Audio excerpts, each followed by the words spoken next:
Today we're going to show you how to set a customer credit limits on QuickBooks.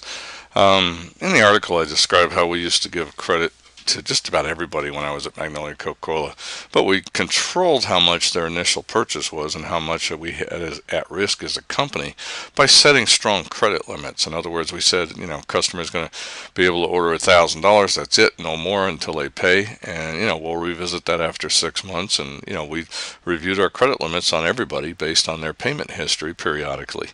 In QuickBooks, you can accomplish the same thing. You can do it for whatever reason. One, you don't want to be that far out on some people. You might not trust the employee, the company, your customer.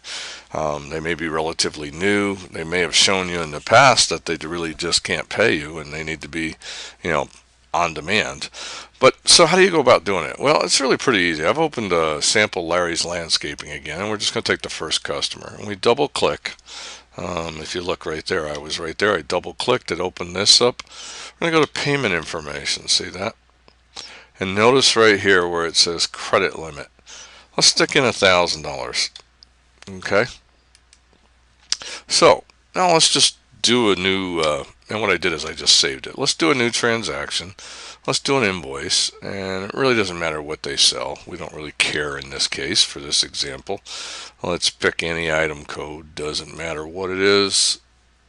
Well, they bought some soil for, um, they bought, okay, it popped an error message on the other side. So let's just pick a service. So in the non-inventory part, so I don't have to mess with this. Let's take a citrus tree. And let's say they put in, let's say they put in 10. I want to come in under 1,000 so you can see nothing happens. And I'm going to record this, and I'm going to say save and close, and no problem, nothing happens. See, I got a balance of 742.90. Let's come in and they say, hey, let's buy another 10. Okay. Be good if I remembered what it was I sold them. I think I sold them some citrus trees or something. Yeah, let's just pick some. Yep, that sounds right. So we sell another 10. If you look at it, you'll see I'm over here. We sell another 10. So now I'm at 702.90. Now notice this customer already owes me 742.90. I don't know exactly what I did differently and how I got it. Oh, not sure what happened. Not going to worry about it for this one. Now when I say save and close, look what it says. It says, hey, the credit limit for Adam's Candy.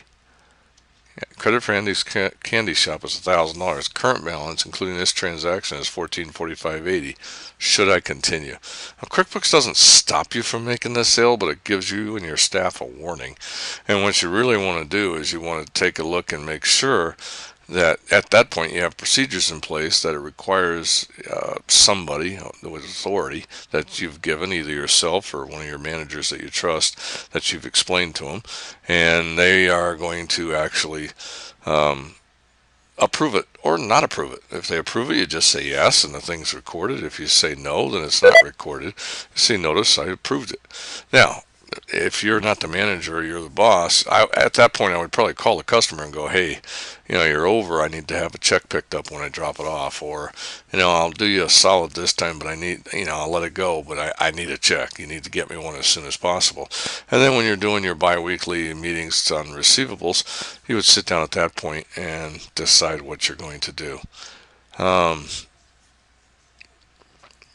Anyways, that should do it for now, and until next time.